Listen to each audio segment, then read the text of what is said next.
The chains were cold against Lyra Ashworth's wrists, and the crowd outside the longhouse was already chanting a name that was not her own. She could hear her stepmother's voice rising above the others, sharp and pleased, telling the gathered wolves of Ashwood that the girl inside had never belonged among them. Lyra pressed her back against the wooden post and listened to her own heartbeat instead of the voices, because her heartbeat was the only thing in that room that still felt like it was on her side. She was 22 years old, and for as long as she could remember, she had been told she was broken. The pack called her the Silent One, because she had never been able to complete a full shift the way the others could. While her age mates ran through the pine forest as wolves before they could properly read, Lyra had stayed a girl who ached in her bones every full moon, and cried alone in the barn so no one would hear her failure. Her stepmother Corinne had built an entire story around that failure, telling anyone who would listen that Lyra's weakness had come from a curse that had taken her real mother's life the night Lyra was born. Nobody in Ashwood questioned Corinne. She was Beta now, second only to Alpha Callum, and she had spent 12 years making sure that every person in the pack saw Lyra the way she wanted them to see her. A burden, a mistake, a girl who should be grateful for the scraps of kindness thrown her way. Today, those scraps had run out. The door of the longhouse opened, and torchlight spilled across the floor. Alpha Callum stood in the doorway, his face unreadable, and behind him stood two guards who did not meet Lyra's eyes. "It's time," Callum said. "Time for what?" Lyra asked, though some cold part of her already knew. Her father did not answer. He only stepped aside so the guards could pull her to her feet. She did not fight them. She had learned long ago that fighting only made Corinne smile. Outside, the entire pack had gathered in a wide circle around the central fire pit, and beyond them stood a line of carriages that did not belong to Ashwood. Their wood was black and polished, carved with the mark of a howling wolf wreathed in flame. A crest Lyra recognized from stories told to frighten children. The crest of the Ironclaw Kingdom, ruled by a king so feared that even grown wolves lowered their eyes at the mention of his name. King Draven Voss. Lyra had heard of him the way people hear of storms, distant and terrible and always happening somewhere else. She never imagined she would stand close enough to see his face. He was already there, near the fire, tall and still in a way that made the space around him feel smaller. His dark coat was unmarked by any decoration, as if he did not need one to be recognized as the most dangerous man in the circle. His eyes found Lyra the moment she was pushed forward, and something in his gaze sharpened, though his expression did not change. "This is her," Corinne announced, stepping in front of Lyra, as if presenting livestock at a market. "The girl I told you about. A gift, from Ashwood, to seal our new friendship with Ironclaw." A gift. Lyra's stomach turned to ice. She had known something was being planned when the strangers arrived at dawn, when Corinne had ordered her locked away, instead of allowed to run the morning trails like every other unmarked wolf. She had not known she was the treaty being signed. "She doesn't shift," Corinne continued, her voice pitched for the crowd, dripping with false sympathy. "She never has. We've kept her fed and sheltered out of mercy, even though the pack gains nothing from her. Perhaps she will be more useful in your kingdom, Your Majesty, in whatever way you see fit." A ripple of laughter passed through some of the onlookers. Lyra kept her chin raised, though her hands were shaking behind her back. She would not cry in front of these people. She had promised herself that a long time ago, back when crying had stopped changing anything. King Draven studied her in silence for a long moment. Then he did something no one expected. He walked forward, past Corinne, past Alpha Callum, until he stood directly in front of Lyra, close enough that she had to tilt her head back to hold his gaze. "What is your name?" he asked. His voice was low, controlled, nothing like the mocking tone of the crowd around them. "Lyra," she said. "Lyra Ashworth. And do you agree to this, Lyra Ashworth, to be given away like a piece of furniture?" The question startled her so much that for a moment she forgot to be afraid. No one had ever asked her if she agreed to anything. Not when Corinne decided she would sleep in the cold storeroom instead of the house. Not when the pack decided she would eat last, after even the visiting merchants. Certainly not now. "Does it matter what I agree to?" she said finally, and there was an edge in her voice she hadn't meant to let through. "I don't think anyone here has ever cared what I wanted." A murmur ran through the crowd at her boldness. Corinne's face flushed with fury. But King Draven's mouth curved, just slightly, into something that was not quite a smile. "It matters to me," he said. He turned to Alpha Callum. "I accept your offering," he said. And Lyra's heart sank, thinking those words confirmed exactly what she feared. But then he continued. "Not as a gift to be discarded. As a member of my court, under my protection, with all the rights of any wolf who serves the Ironclaw crown. If any harm has come to her in this pack, I will hear of it, and I will remember who was responsible." Silence spread across the circle like frost. Alpha Callum's jaw tightened. Corinne's smile finally slipped. "Your Majesty," Callum said carefully, She is standing in front of me," Draven interrupted, "and she is the only person in this circle who has told me the truth since I arrived this morning. That alone makes her worth more than most of the words spoken here today." He extended a hand toward Lyra. She stared at it, unsure if this was some trick, some new form of cruelty dressed up as kindness. She had learned to expect the second one from powerful people. "You do not have to trust me yet," Draven said, reading the hesitation on her face with an ease that unsettled her. "But you no longer have to stay here either. That choice, at least, I can give you." Lyra looked past him at the pack she had grown up in. She saw faces that had laughed at her, faces that had looked away when Corinne humiliated her, faces that had never once stepped forward to help. She saw her father, who had let all of it happen, because keeping peace with his wife had always mattered more to him than protecting his daughter. There was nothing here for her. There never had been. She placed her hand in the king's. His fingers closed around hers, warm despite the cool evening air, and for the first time in longer than she could remember, Lyra felt something that was not quite safety, but was close enough to it, that her breath caught in her throat. "Take her to the carriage," Draven said to his guards, without looking away from Lyra, gently. As she was led away, Lyra glanced back once. Corinne's face had twisted into something ugly and calculating, the look of a woman recalculating a plan that had gone wrong. Lyra did not know yet what that look would cost her, only that it would not be the end of Corinne's interference in her life. People like her stepmother did not simply let go of the things they believed belonged to them, and for 12 years, Corinne had believed she owned every part of Lyra's fate. The carriage door closed, and the sounds of Ashwood faded behind them. Lyra sat across from the king in silence for a long while, watching the forest slide past the window, unable to quite believe that the chains were finally off her wrists. "Why did you do that?" she finally asked. "You could have taken me as they offered. No one would have questioned it." Draven's gaze remained fixed on the darkening tree line outside. "Because I have seen what it looks like when a family throws away someone they call weak," he said, and for a moment, something old and sharp moved behind his eyes. "I did not care for the sight of it then, and I do not care for it now." Lyra wanted to ask what he meant, wanted to know what had put that shadow in his voice, but something told her this was not the moment. Instead, she watched him for a long while in the flickering light of the carriage lamp, this king who strangers whispered about with fear, who had just stood in front of an entire pack and refused to let her be treated as nothing. She did not know yet that old Mabon, the king's seer, had already sensed something in her the moment she stepped off the carriage, something buried so deep even Lyra did not know it existed. She did not know that her arrival in Ironclaw would unravel a secret her own pack had spent years trying to bury.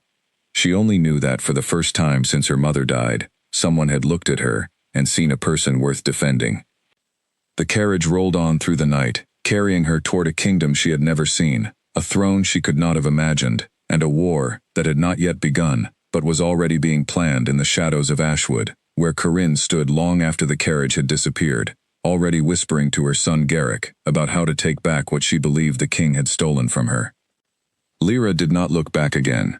For the first time in her life, she was moving forward, and whatever waited for her in Ironclaw, she intended to meet it standing tall. By the time the towers of Ironclaw Castle rose against the night sky, dark and impossibly high, lit by hundreds of torches along their walls, Lyra had fallen into an uneasy doze, exhausted from the weight of the day. She woke to the carriage slowing, to the sound of massive gates grinding open, and to Draven's quiet voice telling her they had arrived. She stepped out into a courtyard filled with soldiers and servants who all turned to look at her, whispers rising immediately at the sight of an unfamiliar girl beside their king. Lyra squared her shoulders, refusing to shrink the way Corinne had trained her to. Whatever happened next, she would not walk into this new life as the same broken girl who had walked out of Ashwood. An older woman with silver-streaked hair and sharp, assessing eyes approached them, bowing slightly to the king, before turning her attention to Lyra. This was Mabon, though Lyra did not know her name yet, only that something about the way the woman looked at her made the hair on her arms rise. "Your Majesty," Mabon said slowly, her gaze still fixed on Lyra, "there is something you should know about the girl you have brought home." Draven's expression sharpened. "Speak plainly." Mabon stepped closer, studying Lyra, the way one might study a puzzle finally beginning to reveal its shape. "Her blood," the seer said quietly. "It is not ordinary. I have not felt a presence like this in over 20 years. Lyra's pulse quickened. "What are you talking about?" Mabon's eyes did not leave hers. "I am talking about a bloodline the world believes is extinct," she said. "And I am talking about why your pack worked so very hard to make sure you never discovered what you truly are." The courtyard seemed to hold its breath around them, and Lyra realized, with a chill that had nothing to do with the night air, that her escape from Ashwood was not the end of her story. It was only the very beginning. Mabon's words hung in the torchlit courtyard like smoke that refused to clear. Lyra felt every eye turned toward her, and for a moment, she wanted nothing more than to disappear back into the carriage and vanish into the dark forest they had just left behind. But there was nowhere left to run to. Ashwood was behind her, and whatever waited in Ironclaw had already begun to close around her like a hand. "Extinct bloodlines do not simply appear in a girl dragged out of a border pack," said a voice from the shadows near the castle steps. A man stepped into the torchlight, tall and sharp-featured, with the kind of watchful stillness that reminded Lyra of a hawk deciding whether something below was prey or threat. This was Briar, the king's chief advisor, and his eyes moved over Lyra with open suspicion. "I did not say it was simple," Mabon replied evenly. "I said it was true." "Explain yourself," Draven said. His voice had lost the warmth Lyra had heard in the carriage. This was the voice of a king, cool and exacting, demanding answers rather than requesting them. Mabon lifted her hand and gestured for Lyra to come closer. Lyra hesitated only a moment before stepping forward, curiosity beginning to outweigh her fear.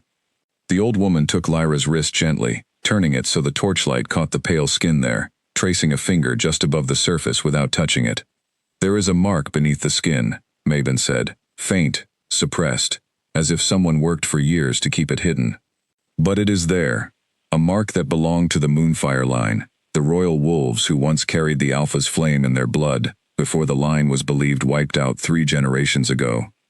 Lyra stared down at her own wrist, as if it belonged to someone else.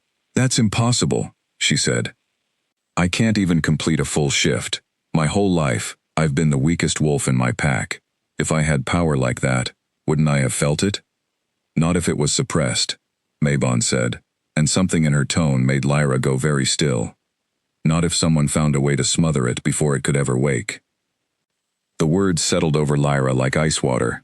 She thought of every full moon she had spent alone in the barn, the pain in her bones that no healer in Ashwood had ever been able to explain, the tonics Corinne insisted she drink every month for her health. She had never questioned them. She had been young and frightened, and grateful for anything that looked like care. "Corinne," Lyra whispered. Draven's gaze sharpened at the name. "Your stepmother." "She gave me something every month," Lyra said slowly, piecing it together even as she spoke. "Since I was a child, she said it was medicine, that my body was too weak to handle the change without it. I never thought," her voice caught, "I never thought she was doing it on purpose." Briar's suspicion did not fade, but it shifted, sharpening into something more focused. "If this is true, Your Majesty, it changes everything. A pack does not spend years suppressing a bloodline unless they understand exactly what that bloodline is capable of. Which means Ashwood knew," Draven said quietly, "and chose to bury it rather than let the world see what she truly is." Lyra felt something twist inside her chest, an ache that was not quite anger, and not quite grief, but some tangled version of both. 12 years of being called weak, 12 years of watching other wolves run through the forest as their true selves, while she stayed locked in a girl's body, aching and ashamed. All of it, potentially, engineered by the woman who was supposed to have taken her mother's place. I want to understand what I am, Lyra said, lifting her chin, refusing to let the tremor in her voice turn into tears. If there's truth in this, I want to know all of it, not pieces, not secrets, all of it. Something flickered across Draven's face, an expression Lyra could not quite name, though it looked almost like respect. Then you will have it, he said. Mabon will examine you properly at first light. Until then, you will rest, and you will eat, and no one in this castle will treat you as anything less than a guest under my protection. He turned to a young woman standing near the entrance, dressed in the deep blue of castle staff, and gave a short nod. Eowyn will show you to your chambers. Eowyn stepped forward with a warm, if slightly nervous smile, the first genuinely kind expression Lyra had seen since arriving. This way, my lady, she said softly.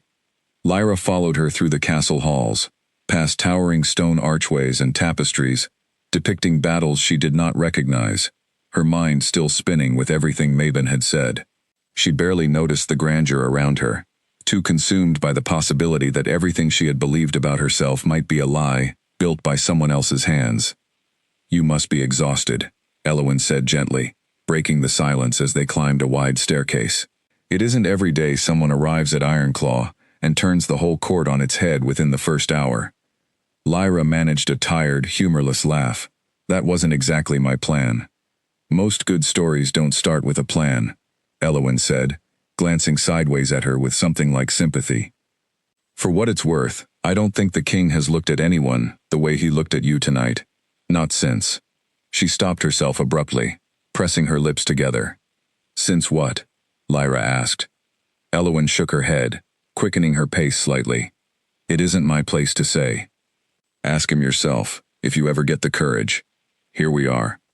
She opened a heavy wooden door into a chamber larger than the entire cottage Lyra had shared with 3 other unmarked wolves back in Ashwood. A fire already crackled in the hearth, and a simple but elegant dress had been laid across the bed, along with a basin of warm water. Rest well, my lady, Eowyn said, bowing slightly, before slipping out and closing the door behind her. Alone for the first time since the chains had come off her wrists, Lyra sank onto the edge of the bed and allowed herself, finally, to feel the full weight of everything that had happened. She pressed her palms against her eyes and breathed slowly, trying to steady the storm building inside her chest.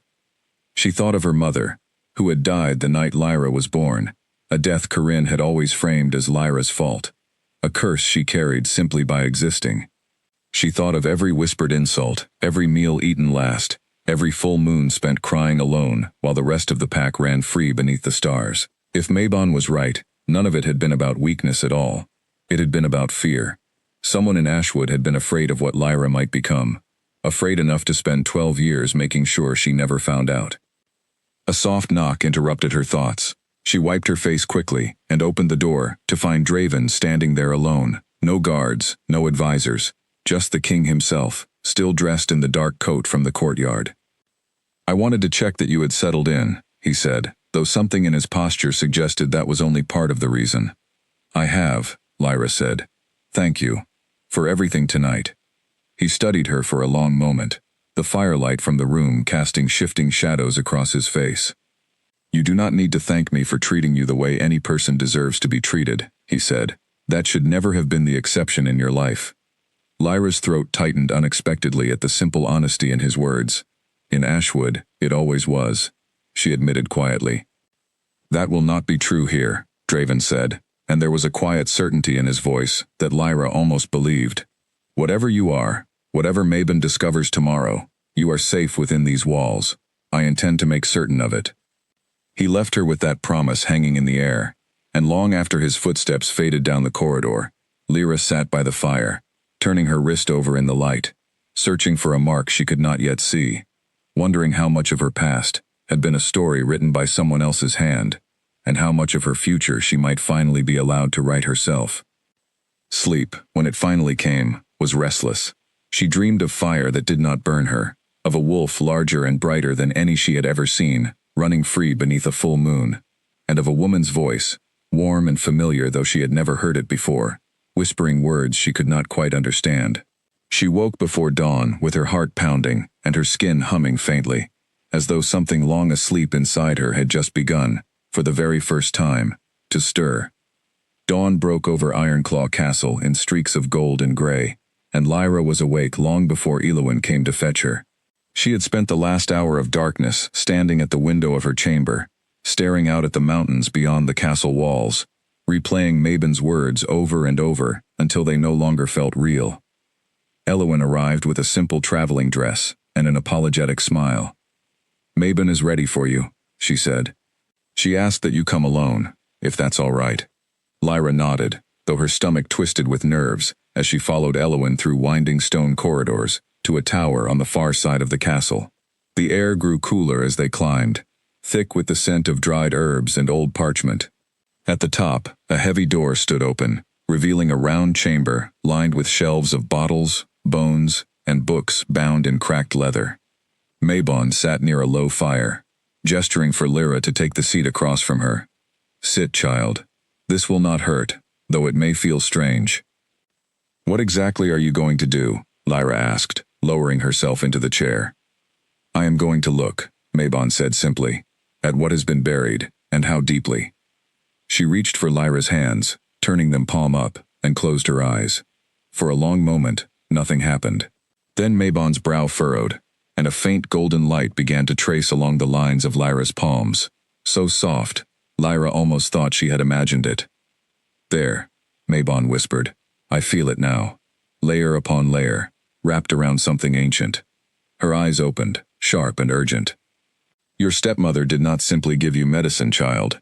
She gave you a suppressant crafted from nightbind root, a plant used only in the old wars to silence enemy bloodlines.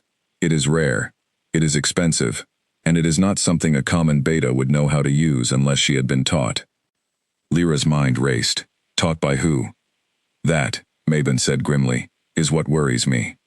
Before Lyra could ask another question, the golden light around her hands flared suddenly brighter, and a jolt of heat shot up her arms, sharp enough to make her gasp. Mabon released her grip immediately, stumbling back a step, her expression caught somewhere between alarm and wonder. "What was that?" Lyra asked, breathless, staring at her own hands, as if they might catch fire. "That," Mabon said slowly, "was your blood answering. The Moonfire line does not simply exist quietly, Lyra. It responds to threat, to intention, to the presence of someone trying to reach it. Whatever suppressant your stepmother used all these years, it is beginning to weaken, whether from time, distance, or the simple fact that you are no longer drinking her tonics, I cannot say. But it will not hold much longer." "What happens when it doesn't?" Mabon met her eyes steadily. "Then you will become exactly what you were always meant to be, and I suspect it will not be gentle." Lyra sat with that for a long moment, the weight of it settling over her like a second skin. 12 years of pain during the full moon suddenly made a terrible kind of sense. It had not been weakness holding her back. It had been a battle, fought silently inside her own body, between whatever she truly was, and whatever Corinne had worked so hard to keep buried. Why would she do this? Lyra asked quietly. What could she possibly gain from keeping me weak? Power rarely explains itself honestly, Mabon said. But if the Moonfire line still commands the loyalty and fear that it once did, then controlling its last living heir would be worth a great deal to the right person. Or the wrong one.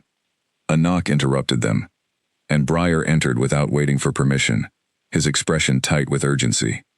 "Your Majesty requests you both in the war room immediately," he said. "A rider has arrived from the border." Mabon and Lyra exchanged a glance before following him down through the castle. The war room was long and dim, lit by torches along stone walls covered in maps marking the borders between Ironclaw, Ashwood, and the surrounding territories. Draven stood at the head of a long table, a travel-worn messenger kneeling before him, and Lyra felt a chill the moment she saw the look on the king's face. "Speak again, so she may hear it," Draven said as Lyra entered. The messenger straightened, glancing briefly at Lyra before addressing the room. "Alpha Callum of Ashwood has sent word requesting the return of his daughter, claiming she was taken under false pretenses, and that the treaty offering was misunderstood. He states that Ashwood never intended a permanent surrender of the girl, only a temporary alliance gesture." Lyra's hands curled into fists at her sides. That's a lie, she said sharply. My father said nothing of the kind last night. He barely said anything at all. I do not doubt you, Draven said, his voice calm but edged with steel. This request did not come from concern for your well-being. It came only after word reached Ashwood of what Mabon discovered in you. They want the bloodline back, Lyra said, the realization settling cold and heavy in her chest. Not me, what I might become. That is my belief as well, Draven said grimly. Which means we are no longer simply dealing with a cruel stepmother and a distant father. If Ashwood understood what they were suppressing in you, and someone taught your stepmother how to do it, then there are forces beyond your old pack who have known about the Moonfire line's survival for far longer than any of us realized. Briar stepped forward, spreading a map across the table. There is a name we should consider, Your Majesty. Queen Odette of the Thornvale Kingdom has long sought influence over any bloodline capable of channeling the Alpha's flame. If she learned of Lyra's existence before we did, then Ashwood's sudden request to reclaim her is not about loyalty to their pack, Draven finished. It is about payment. Someone is offering Callum and Corinne something valuable enough to risk open conflict with Ironclaw. Lyra felt sick. The idea that her entire life, every cruelty and humiliation she had endured, might have been part of some larger transaction between powerful people who saw her only as a resource, was almost too much to bear. She thought of the tonics Corinne had forced on her every month, of the years spent believing herself broken, and something inside her chest hardened into resolve. I won't go back, she said, and her voice did not shake this time. Whatever they want from me, whatever this bloodline is worth to them, I would rather face whatever comes next here, standing on my own, than return to a house that spent 12 years poisoning me and calling it love. Draven's gaze softened slightly as it settled on her, though the tension in the room did not ease. You will not be sent back, he said, not while I hold this throne, but you should understand what standing beside me now may mean. If Thornvale is involved, this is no longer a private matter between you and your old pack. It has become a matter of kingdoms. I understand, Lyra said, and she meant it, even as fear coiled tight in her stomach. I would rather understand the danger and choose to face it than be kept in the dark the way I was my entire life. Something shifted in Draven's expression, an unspoken respect settling into place. He turned back to Briar. Send word to Ashwood that Lyra remains under Ironclaw's protection by her own choice, and that any further attempt to reclaim her by force will be treated as a violation of the treaty we signed only hours ago. And Thornvale? Briar asked. We watch, Draven said, quietly, for now. If Odette wishes to test the strength of the Moonfire line, she will learn soon enough that it does not stand alone. As the war room emptied and the others dispersed to carry out his orders, Draven lingered, watching Lyra as she stared down at the map spread across the table, her old home marked with a small black symbol among dozens of others. You did not have to say what you said in there, he told her quietly, about choosing to face this rather than staying in the dark. I spent my whole life not knowing why I was suffering, Lyra said, tracing a finger absently along the edge of the map. I would rather know exactly what I'm walking into now, even if it terrifies me, than be protected by silence again. Draven was quiet for a long moment. My brother once told me that silence was a kindness, he said finally, that certain truths were better left buried, for the sake of peace. I believed him, for a while. It cost me more than I care to admit. Lyra looked up, startled by the sudden weight in his voice. What happened to him? Something closed off behind Draven's eyes, an old wound clearly not ready to be spoken aloud. That is a story for another day, he said, and though his tone remained gentle, Lyra understood the conversation had reached its edge. For now, rest. Mabon will need to examine you further in the coming days, and I suspect whatever is waking inside you will not wait patiently for permission. He was right. That night, as the moon rose full and heavy over Ironclaw, Lyra felt the familiar ache begin deep in her bones, the same pain that had haunted every full moon of her life.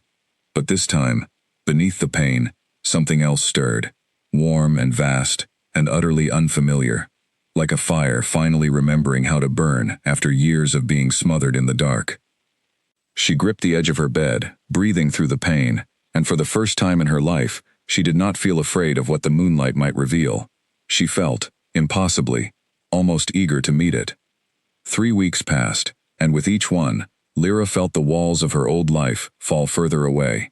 The pain of the full moon had not returned since that first night in Ironclaw, replaced instead by a strange, simmering warmth beneath her skin that Mabon assured her was simply the bloodline continuing to wake. She had not yet completed a full shift, but for the first time, she no longer felt broken while trying. She felt, instead, like someone standing at the edge of a door about to open.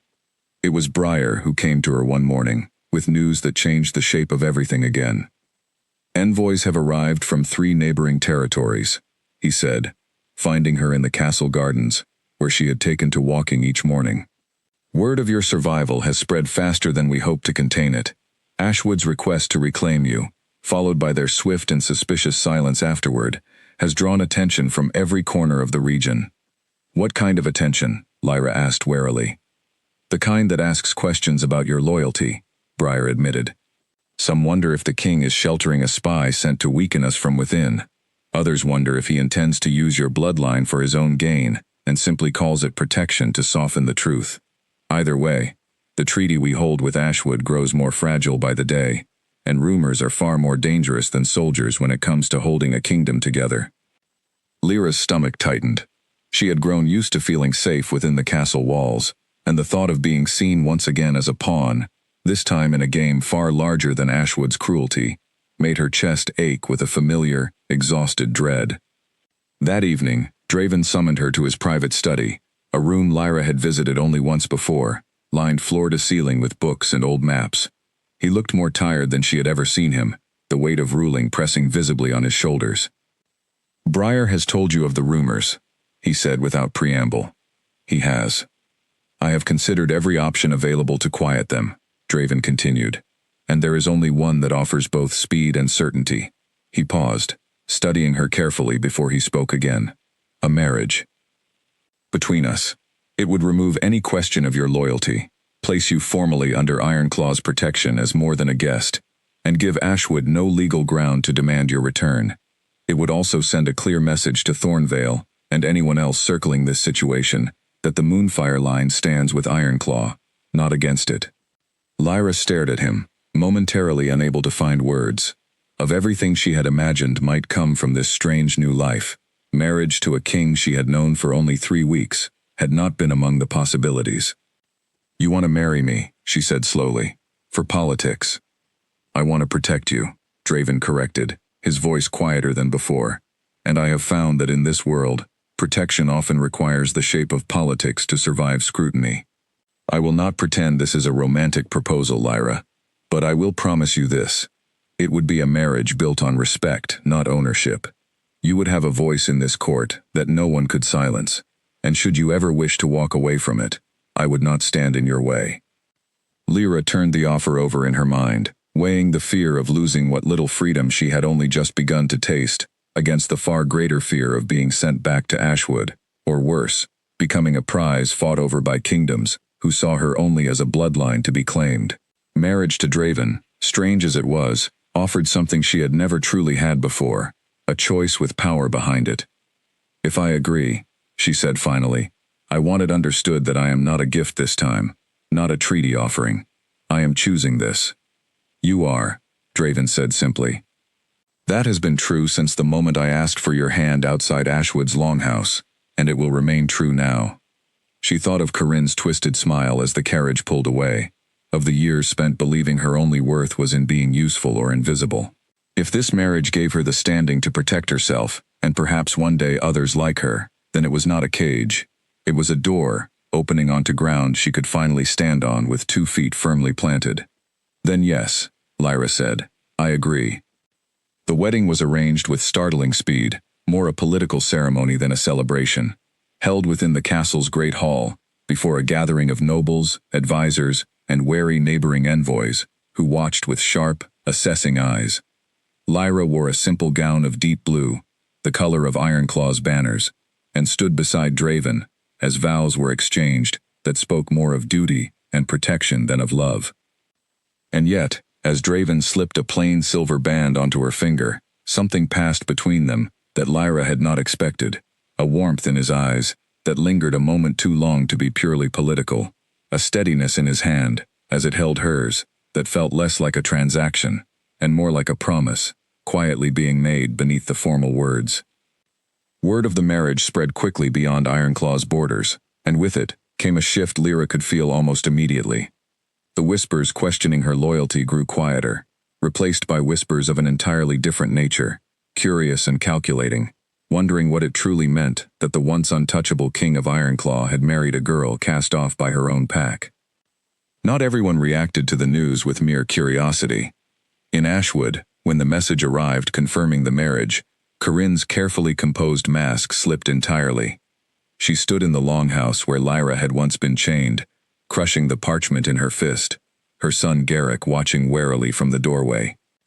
She was supposed to weaken him, Corinne hissed, more to herself than to Garrick. Not become his queen. 12 years, Garrick. 12 years I spent making sure that girl never discovered what she was, and now she sits beside a king, with a crown practically waiting for her head. What do we do? Garrick asked. Corinne's eyes narrowed, calculation replacing fury with frightening speed. We remind Ironclaw exactly what kind of girl they've welcomed into their court, she said. And we make certain that when the truth comes out about what I did to suppress her, it comes out in a way that destroys her, not me.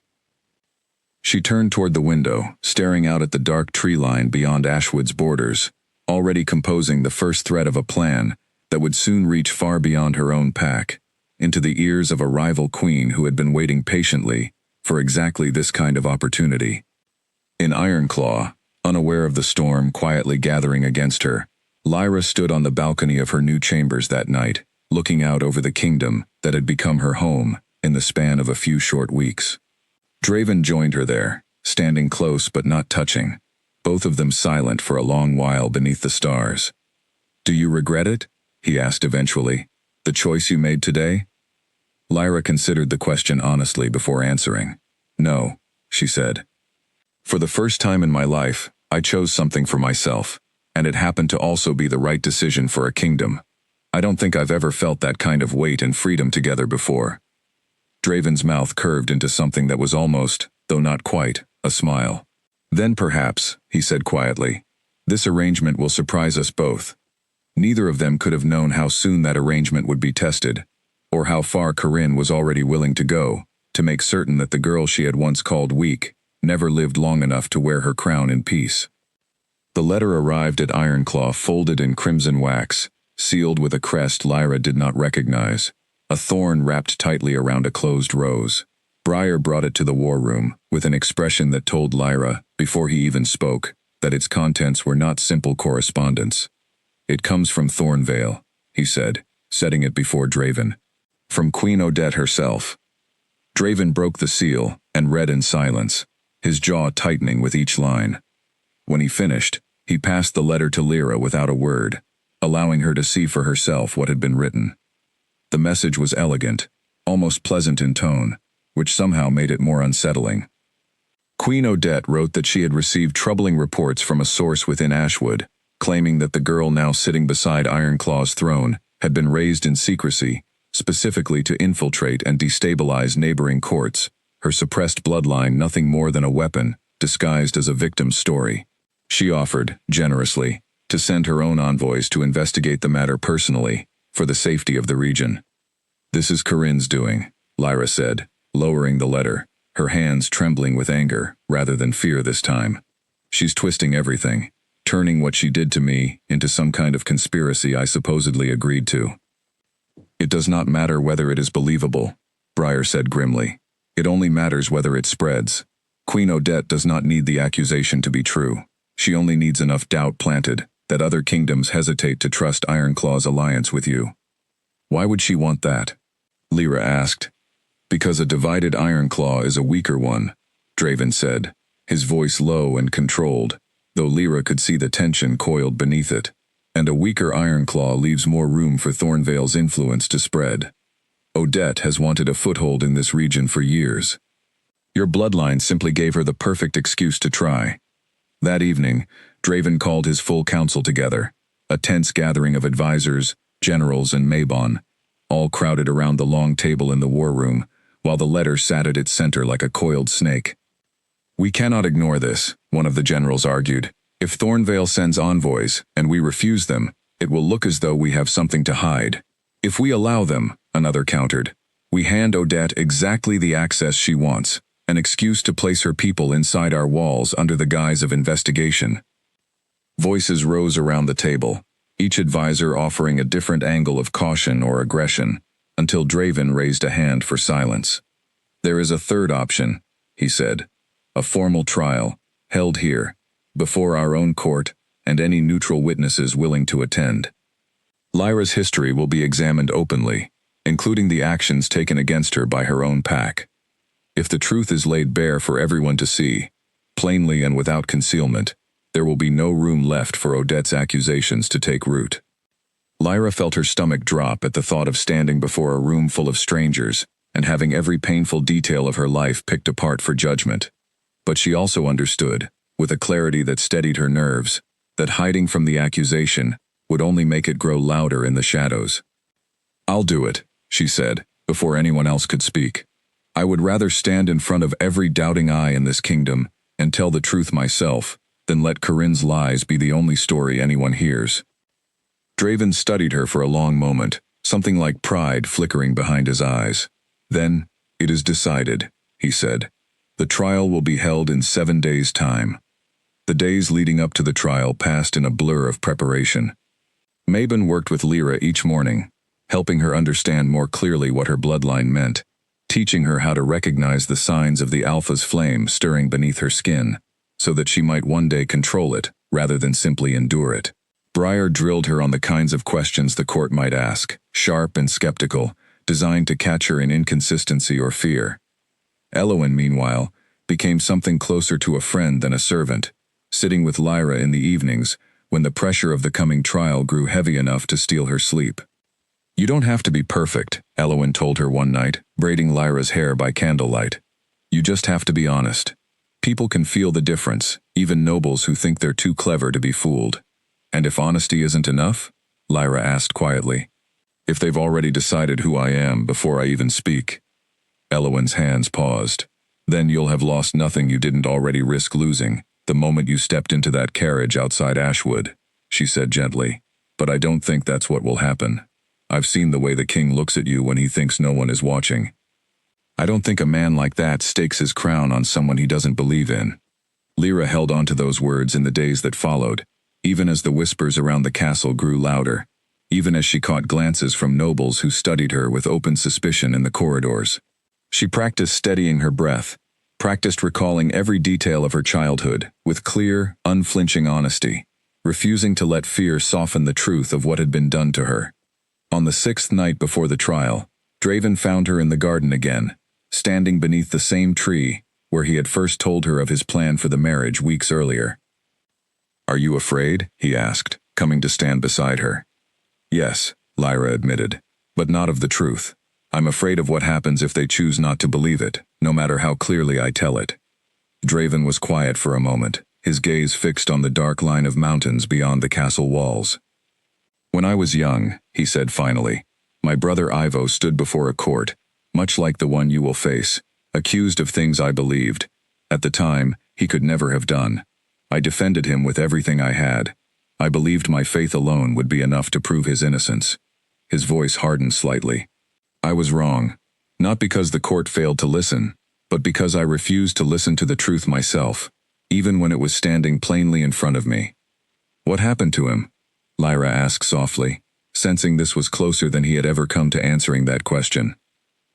"He betrayed this kingdom," Draven said simply, the words clipped and final, clearly costing him something to speak aloud.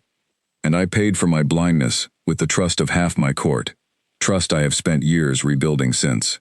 He turned to look at her fully. "I tell you this so you understand why the trial matters so deeply to me, Lyra. Not because I doubt you, but because I have learned, at great cost, the danger of letting belief replace proof. I want this court to trust you not because I ask them to, but because you have shown them, plainly, that you have earned it." Lyra absorbed his words in silence, understanding for the first time the shadow that had followed him since she arrived, the caution behind his eyes, that had nothing to do with her, and everything to do with a betrayal that had clearly cut him deeper than he allowed most people to see. "Then I'll earn it," she said quietly, meeting his gaze without flinching. "Whatever it takes." Draven reached out, brushing a strand of hair back from her face, with a gentleness that surprised them both. "I believe you will," he said. Neither of them noticed the figure watching from the shadowed archway above the garden, a Thornvale envoy who had arrived earlier than expected under the guise of goodwill, already composing the report she would send back to her queen, detailing the king's growing attachment to the girl everyone in the region had begun to call, in hushed and uncertain tones, the last daughter of Moonfire. The great hall of Ironclaw had never felt so crowded. Nobles from every corner of the kingdom filled the long rows of seats, joined by envoys from neighboring territories who had arrived under the pretense of neutral observation, though Lyra recognized more than one calculating gaze among them. At the center of it all stood a raised dais where she was to answer for a life she had not chosen, and a bloodline she had only just discovered. She wore a simple gown of pale gray, deliberately unadorned, at Briar's suggestion. "Let them see the girl before they see the crown," he had told her that morning. Sympathy is harder to manufacture than suspicion, but it is far more convincing when it is real. Draven sat at the head of the hall, flanked by Mabon and his council, his expression carefully neutral in front of the gathered court, though Lyra caught the flicker of tension in his jaw as she took her place at the center of the room.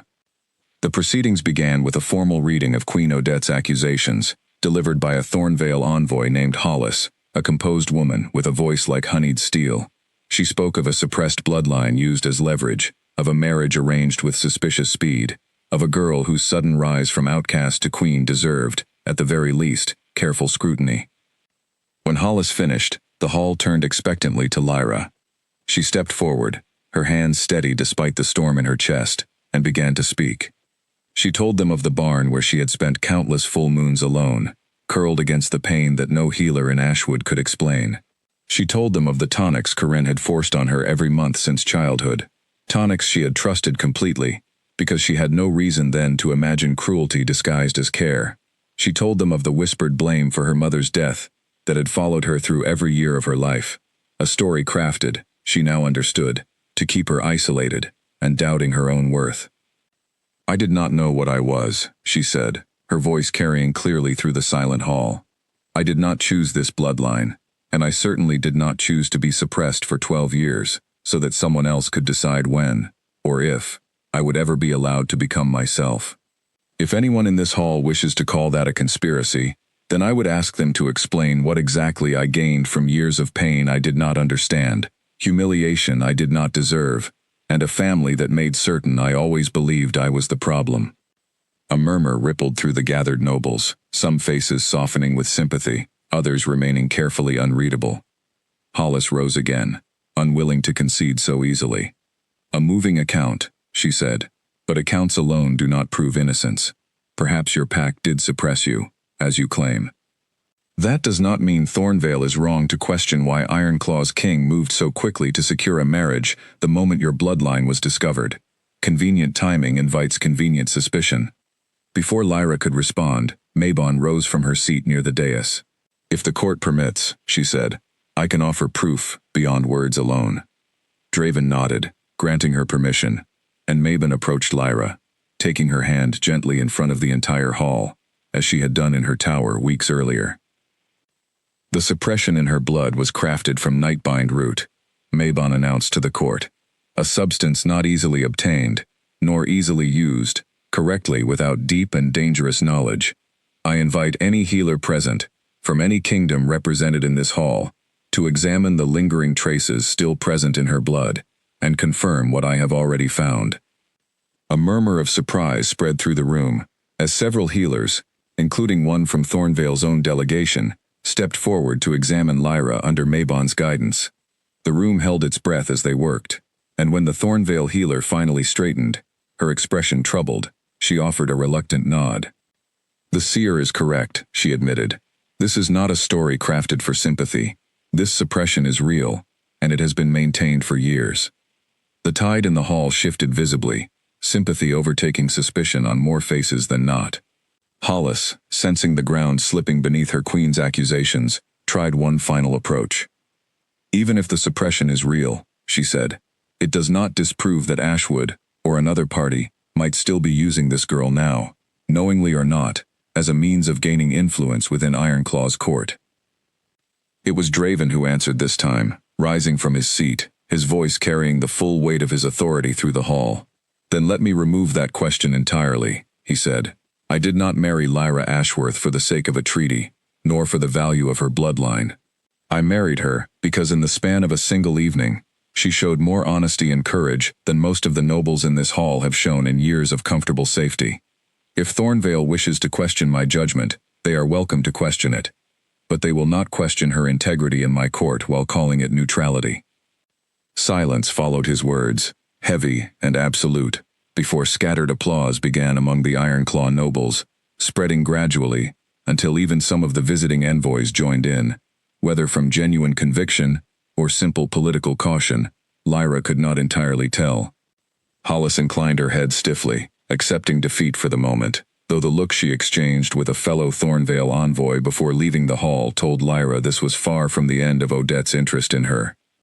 As the court began to disperse, murmuring amongst themselves about the dramatic proceedings they had just witnessed, Draven crossed the hall to where Lyra still stood, some of the tension finally easing from his shoulders. You did well, he said quietly. We did well, Lyra corrected, glancing toward Mabon, who offered a small, satisfied smile before turning to speak with the visiting healers.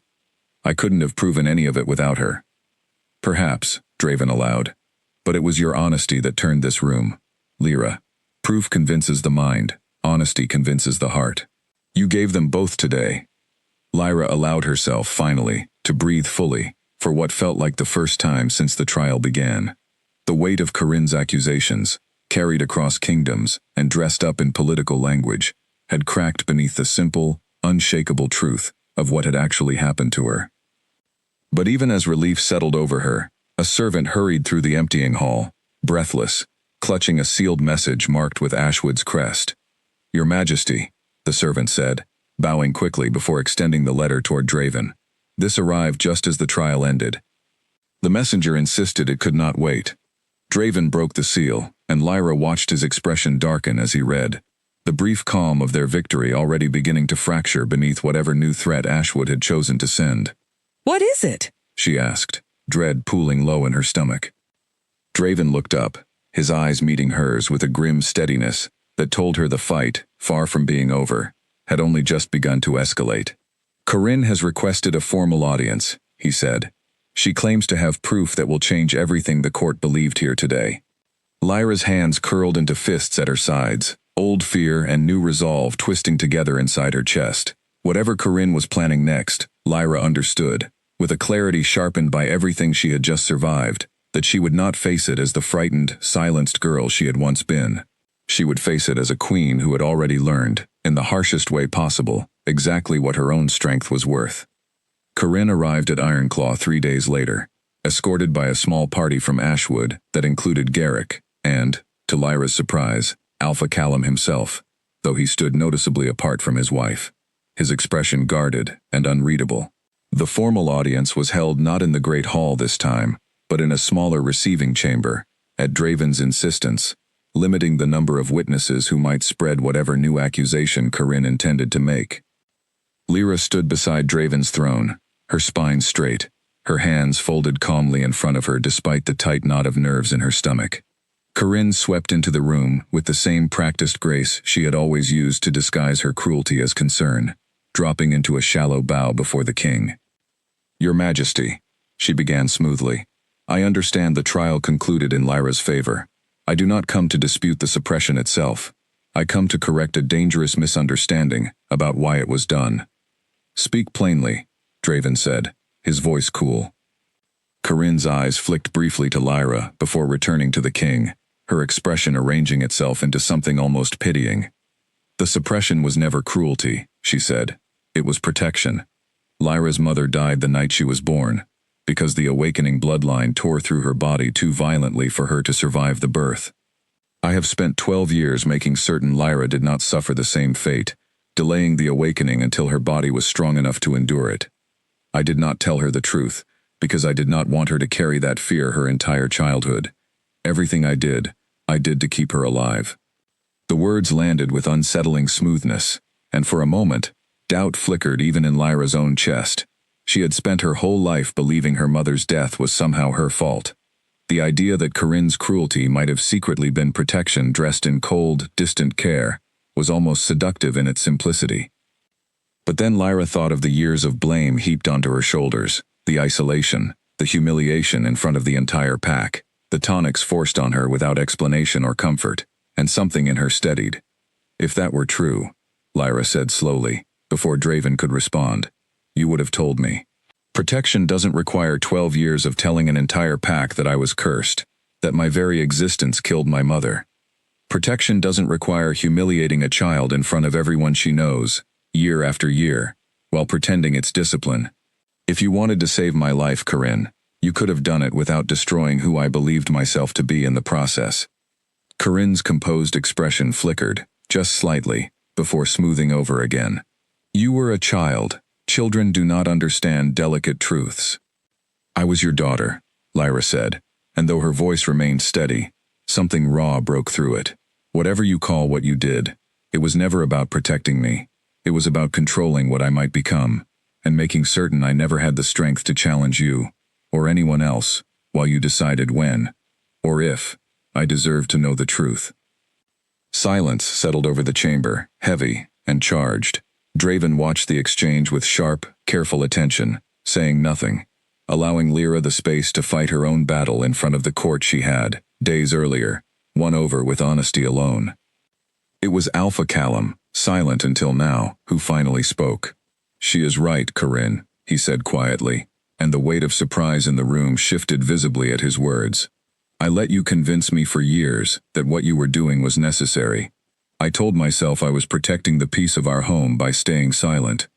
I was wrong to believe you, and I was wrong to let my daughter suffer for it." Corinne's mask finally cracked, fury flashing openly across her face before she could smooth it away again.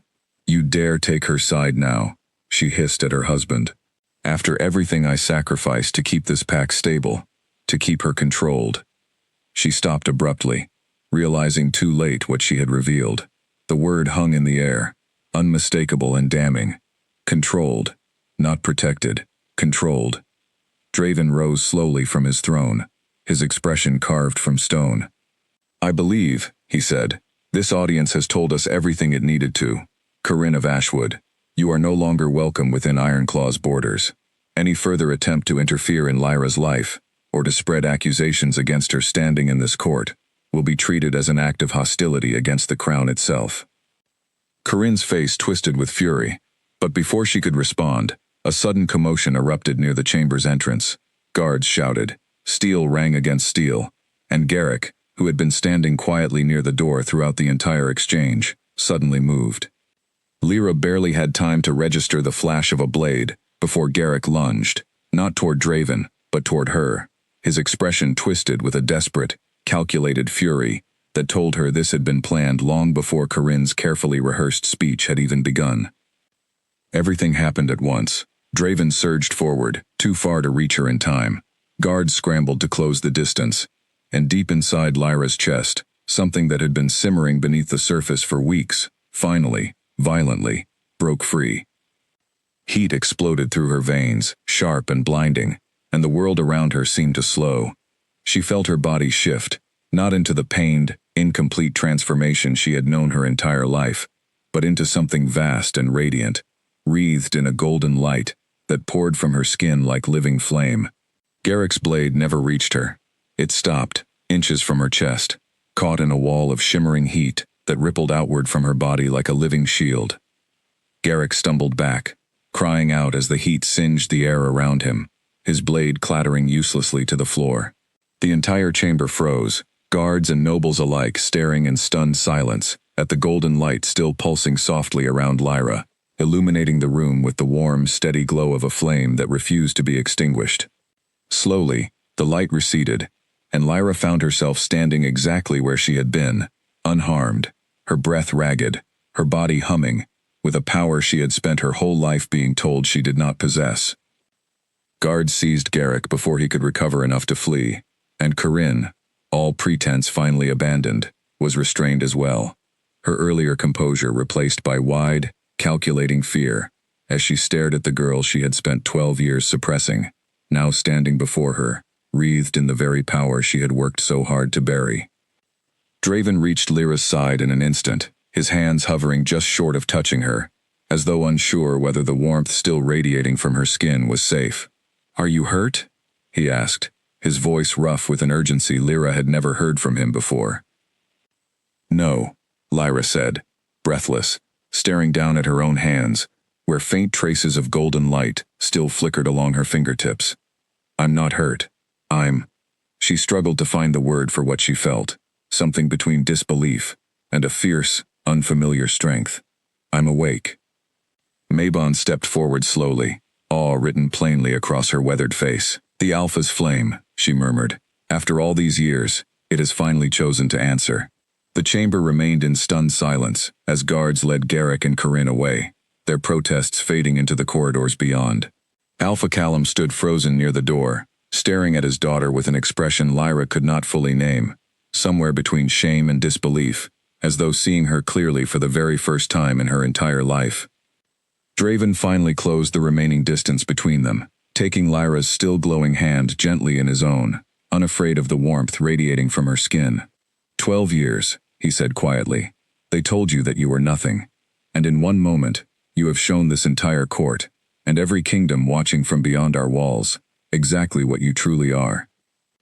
Lyra looked down at her hand in his, at the faint golden light still tracing beneath her skin, and felt something settle inside her chest that she had never once, in her entire life, been allowed to feel.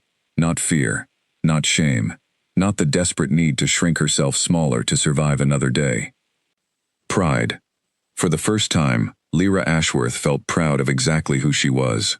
News of the attack, and of the golden flame that had risen to meet it, spread through Ironclaw Castle before nightfall, and beyond its walls within days.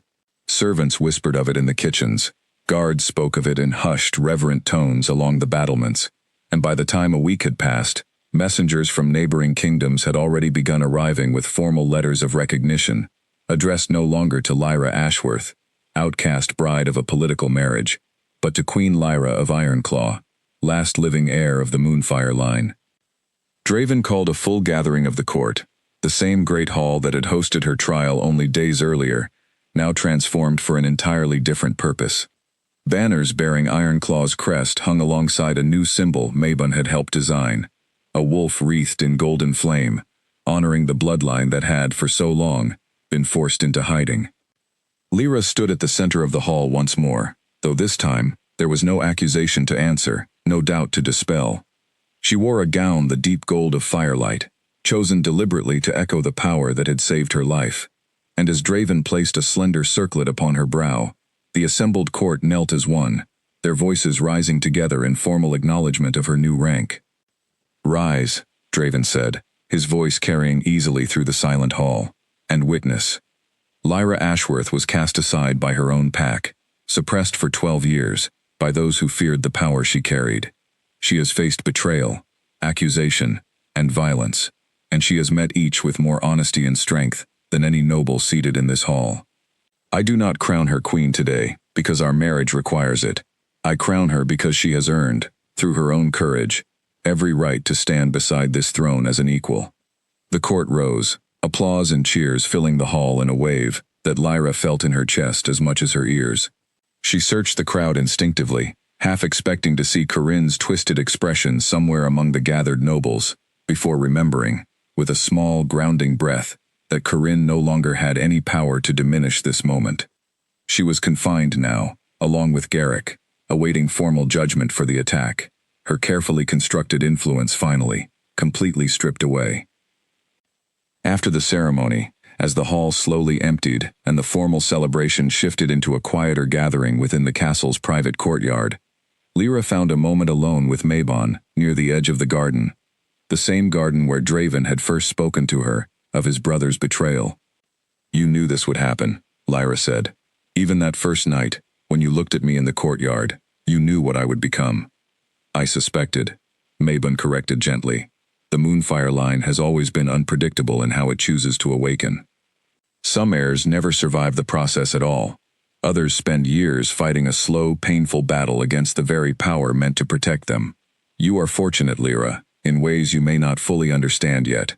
Most who carry this bloodline do not have the chance to choose the moment of their own awakening. Yours came the instant your life was truly threatened, which suggests your flame is deeply tied to protection, both of yourself and of those you have chosen to care for.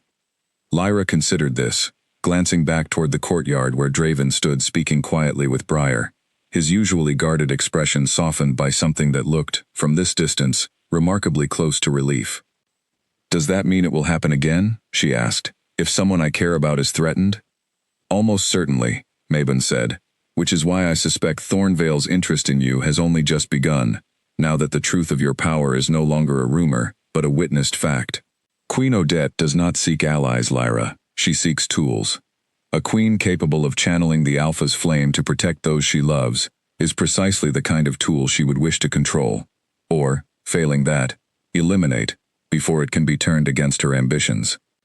The warning settled over Lyra with quiet, sobering weight, tempering the joy of the coronation with a clear-eyed understanding that her fight, far from ending with Corinne's arrest, had simply entered a new and more dangerous stage. That evening, after the last of the celebration had quieted and the castle settled into the soft hush of night, Draven found her once more on the balcony overlooking the kingdom, the golden circlet still resting against her dark hair. "You've been quiet since the ceremony," he observed, coming to stand beside her. "Mabon warned me about Thornvale," Lyra admitted. "About what Odette might want now that everyone knows what I am." Draven's expression sobered. "She is not wrong to warn you," he said. "Odette has spent years expanding her influence through quieter means than open conflict. A bloodline like yours, proven and powerful, would be a prize she will not easily let go of pursuing." "I'm not afraid of her," Lyra said, and found, somewhat to her own surprise, that it was true. "Not the way I once would have been. I spent 12 years afraid of a woman who lived under the same roof as me. Whatever Odette plans, she will have to work far harder than Corinne ever did, to break something that has already survived far worse." Draven turned to face her fully, something unguarded and warm settling into his expression, an openness Lyra had rarely seen from him even in their quietest moments together. "When I first saw you in that courtyard," he said, "chained and defiant despite everything your pack had done to break you, I thought only that I could not, in good conscience, leave you there. I did not imagine, even for a moment, that I would come to admire you as deeply as I do now." Lyra's breath caught, the formal distance that had defined their marriage since its very beginning, suddenly feeling impossibly thin. "Draven, I am not asking anything of you," he said quickly, though the steadiness of his voice did not waver. "I only wanted you to know it, plainly, without the shadow of politics or protection clouding the truth of it. Whatever this marriage began as, Lyra, it has become something I value, far beyond the treaty that first brought us together." Lyra reached for his hand, the same hand that had held hers steady through the trial, through the attack, through every uncertain step since the night the chains had first come off her wrists. "I think," she said softly, "it became something more for me too, somewhere between the carriage ride here and this very moment." The kiss that followed was quiet, unhurried, nothing like the desperate urgency of the golden flame that had saved her life days earlier, but no less powerful in its own way. A promise settling gently into place between two people who had each, in their own painful histories, learned exactly how rare it was to be truly seen. Beyond the castle walls, far to the west, Queen Odette read the latest report from her envoy Hollis by candlelight, a slow, calculating smile spreading across her face as she learned of the golden flame that had risen to protect Ironclaw's new queen. "So," she murmured to the empty room, setting the letter aside, "the last daughter of Moonfire has finally woken." She rose, moving to the window, looking out over her own dark kingdom with quiet, patient ambition. "Let us see, then, how well she burns, when the fire is no longer hers to control."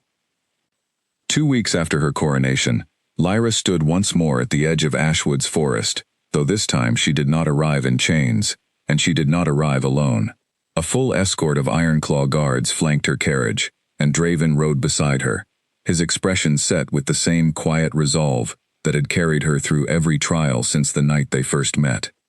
Word of her return had spread through the pack long before her arrival, and when the carriage finally rolled into the village center, Lyra found the entire pack gathered, though this time, their expressions held none of the mocking confidence she remembered from the night she had been given away. Fear, uncertainty, and something close to shame passed across many of the faces she recognized, faces that had once laughed as Corinne humiliated her in front of everyone she knew. She stepped down from the carriage, the golden circlet resting steady against her dark hair, and let the silence stretch for a long moment before she spoke.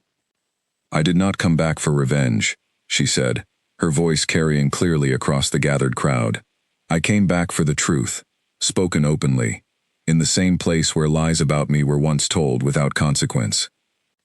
Alpha Callum stepped forward from the crowd, older and more worn than Lyra remembered, though something in his posture had shifted since their audience in Ironclaw weeks earlier.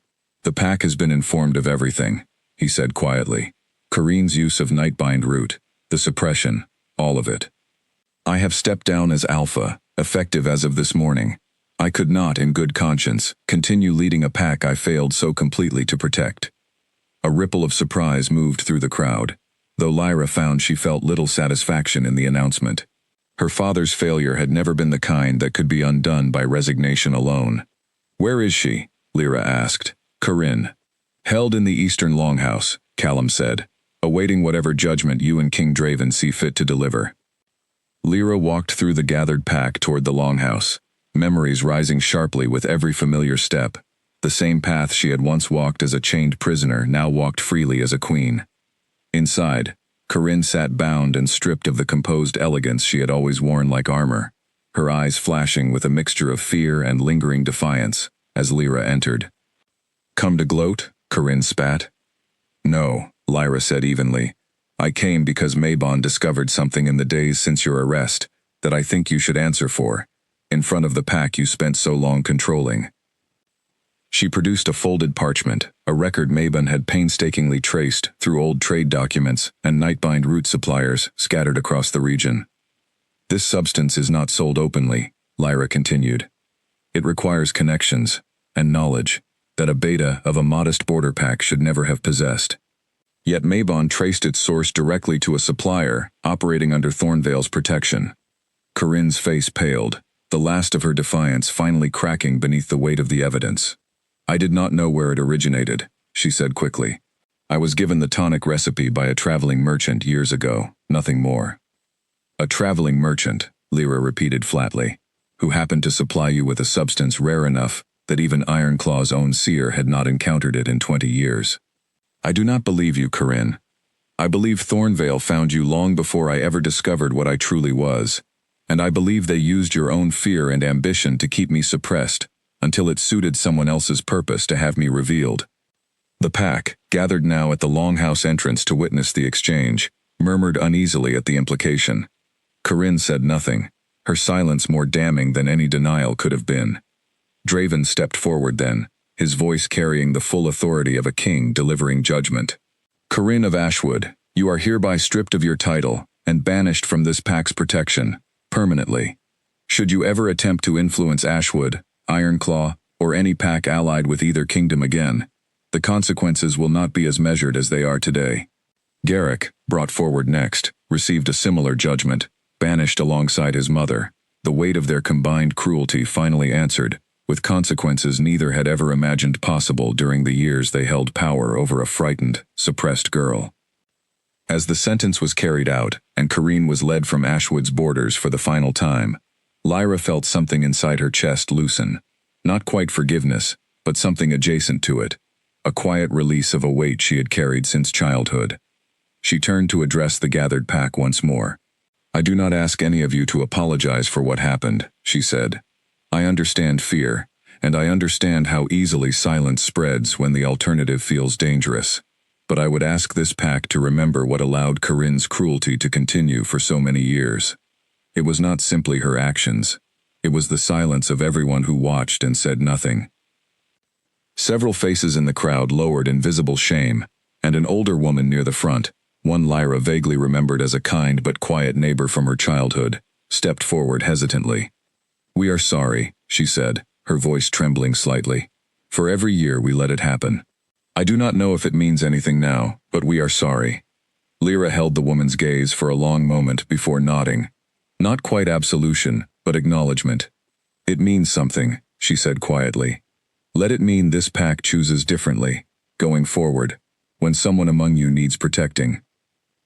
As the crowd slowly dispersed, murmuring amongst themselves with a mixture of relief and lingering unease, Draven moved to stand beside her, studying the parchment detailing Thornvale's involvement with quiet, focused intensity. This changes things, he said. If Odette has been orchestrating your suppression for years, waiting for the right moment to either control your bloodline or eliminate it, then the trial in Ironclaw and this reckoning here today were never truly separate matters. They were pieces of the same long game. Do you think she'll act now that the truth is exposed? Lyra asked. I think, Draven said grimly. She has already begun. His words proved prophetic sooner than either of them expected.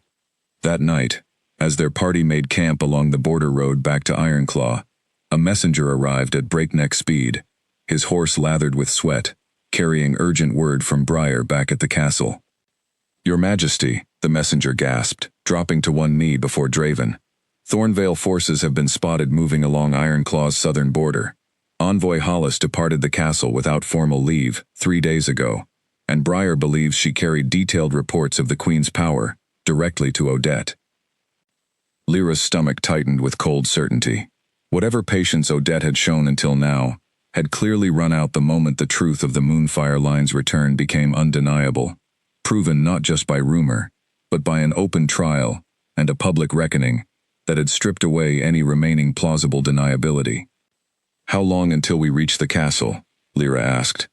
2 days, riding hard, Draven said, already turning to organize the escort for immediate departure.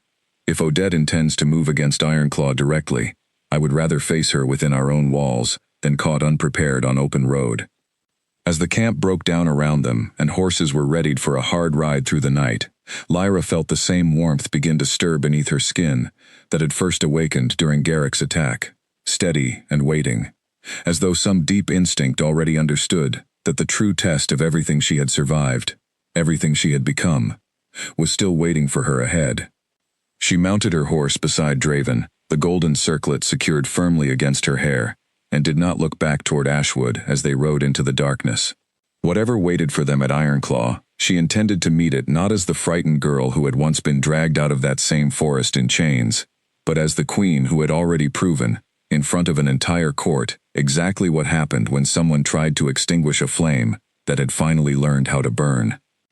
They reached Ironclaw as dawn broke over the mountains, the castle's towers catching the first light in streaks of gold that Lyra, exhausted from the hard ride, found herself grateful to see standing whole and unbreached.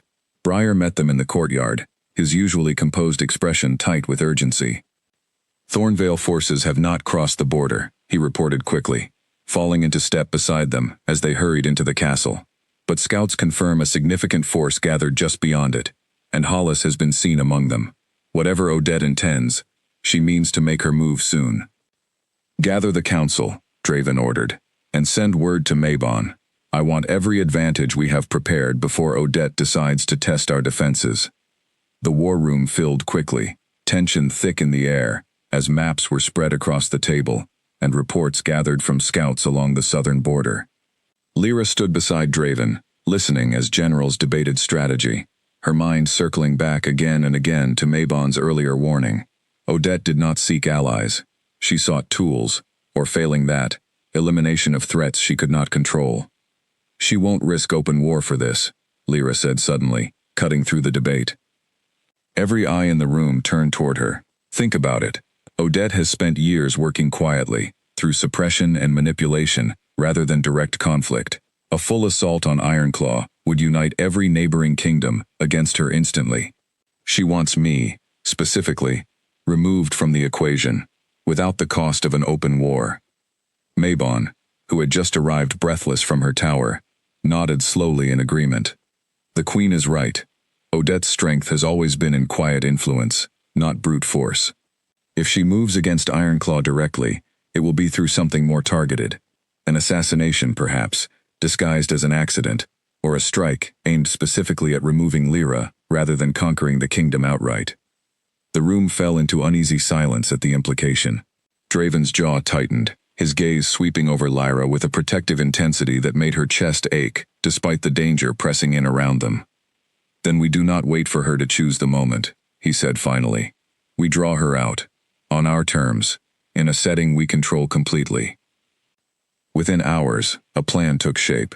Draven announced a public celebration, framed as the formal conclusion of Lyra's coronation, held openly within the castle grounds, and deliberately publicized to reach every corner of the region, including Thornvale. If Odette wished to strike at Lyra directly, the celebration offered exactly the kind of visible, symbolic target she would find difficult to resist, while allowing Ironclaw's forces to control every entrance, every guard, every possible avenue of attack. Lyra spent the following days preparing not only for the celebration itself, but for the confrontation she now understood was inevitable. Mabon worked with her each morning, helping her learn to call the Alpha's flame deliberately, rather than relying on it to surge forward, only in moments of desperate threat. "You are not simply a vessel for this power," Mabon told her, guiding Lyra through slow, deliberate exercises in the castle gardens. "You are its keeper.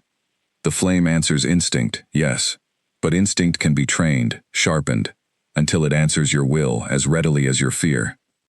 By the third day, Lyra could summon a faint golden glow along her hands, with focused concentration, though the full, radiant power she had unleashed against Garrick's attack remained elusive, tied still to genuine threat rather than practiced control. It would have to be enough. The night of the celebration arrived clear and cold, the castle courtyard illuminated by hundreds of torches, banners bearing both Ironclaw's crest and the new golden wolf symbol representing the Moonfire line hanging proudly along the walls. Nobles and envoys from across the region gathered, their conversations bright and celebratory on the surface, though Lyra could feel the tension humming beneath every polite exchange, an entire court holding its breath for whatever might happen next. She stood beside Draven near the center of the courtyard, dressed in deep gold, the circlet steady against her hair, watching the crowd with senses sharpened by days of anticipation. It was Hollis who finally appeared, slipping through the gathered nobles with practiced ease, her expression carefully pleasant despite the danger Lyra knew she represented. "Queen Lyra," Hollis said smoothly, offering a shallow bow.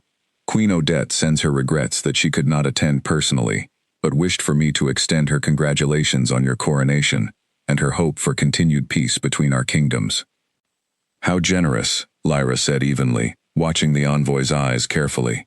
"Though I imagine peace is rarely her true intention when it comes wrapped in such careful words." Hollis's pleasant expression flickered, just slightly. "I am simply a messenger, Your Majesty." "Then deliver this message in return," Lyra said, stepping closer, letting a faint golden warmth rise deliberately along her skin, visible enough that Hollis's composure cracked further at the sight of it. "Tell your queen that whatever she suppressed, whatever she hoped to control through fear and manipulation, has already awakened, and has no intention of being extinguished quietly. If she wishes to test that truth directly, I would rather she come herself, instead of sending envoys to test the waters on her behalf." Hollis's gaze flicked toward the shadows near the courtyard's edge, a signal so brief Lyra might have missed it entirely if she had not been watching for exactly this kind of moment. Guards, prepared in advance by Draven's careful planning, moved swiftly, intercepting a group of disguised Thornvale operatives who had been attempting to slip through the celebration under the cover of festive chaos. Hollis's expression finally shattered into open panic as she realized her cover had been anticipated and undone. "This was never meant to be a war," she said quickly, backing away as guards closed in around her. "Only a correction. Odette believes the balance of this region cannot survive a bloodline like yours left unchecked." "Then Odette will have to learn," Lyra said steadily, the golden light along her hands settling into a calm, controlled glow rather than the desperate surge of her earlier awakening, "that some things are not hers to correct." Hollis and the captured operatives were taken into custody, and word of Thornvale's failed attempt spread through the celebration with startling speed, transforming the tense undercurrent of the evening into something closer to triumphant relief. Neighboring envoys who had arrived wary and watchful now regarded Lyra with open respect, understanding clearly, without further need for persuasion, exactly what kind of queen now stood beside Ironclaw's throne. Draven moved to stand beside her as the celebration slowly resumed around them, The immediate threat neutralized without a single drop of unnecessary conflict spilled across the courtyard stones. You handled that with more control than I expected, even after everything Mabon taught you this week, he said quietly. I wasn't controlling the flame, Lyra admitted, glancing down at her hands where the golden warmth had finally faded completely. I was controlling myself. The flame simply followed. Draven's mouth curved into a genuine smile, rare and warm, as he took her hand in his. Then perhaps that has always been the truest measure of your strength, he said. Not the fire itself, but the steadiness that has always burned beneath it, long before anyone gave you permission to let it show. Weeks later, as formal word arrived that Queen Odette, faced with undeniable evidence of her envoy's failed operation, had agreed to a fragile but binding peace with Ironclaw, rather than risk open conflict against a queen who had proven, decisively, that she could not be quietly removed, the kingdom settled into a season of genuine celebration. The coronation feast, delayed by the tension of Thornvale's threat, finally unfolded beneath a clear, star-filled sky. The same courtyard that had nearly become a battlefield, now filled instead with music, laughter, and the warm glow of celebration, rather than danger.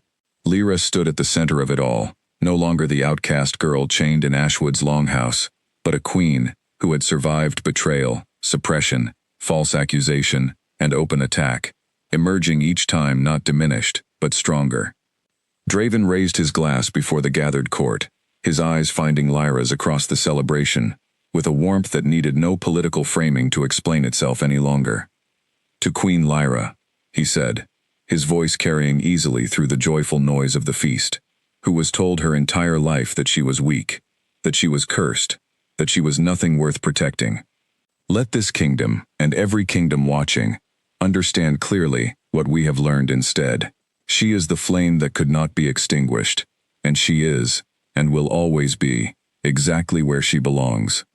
The court raised their glasses in answer, the golden light of countless torches catching the circlet resting against Lyra's dark hair as she stood beside the throne she had never once expected to claim, surrounded finally not by cruelty disguised as family, but by a kingdom that had chosen, openly and without hesitation, to stand beside her.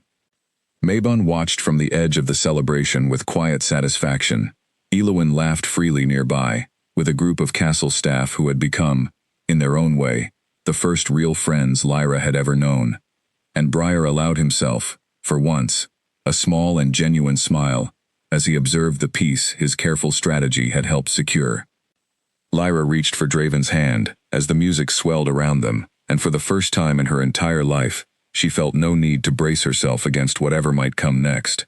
Whatever challenges still waited beyond the castle walls, she understood now, with unshakable certainty, that she would meet them not as someone waiting to be saved, but as the queen who had already saved herself, standing in fire and love, exactly where she was always meant to be.